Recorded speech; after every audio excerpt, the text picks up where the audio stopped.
bearded swimmer. Maybe he wanted to be different.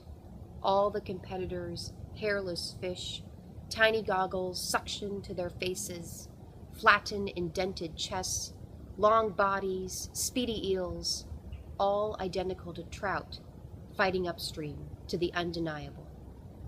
Maybe his sweetheart, Haleen, told him the beard improved his strength, a Samsonite athlete. Suddenly, his razor and shaving gel vanished. She swore on her father's grave she hadn't done it, convinced him of her reasoning.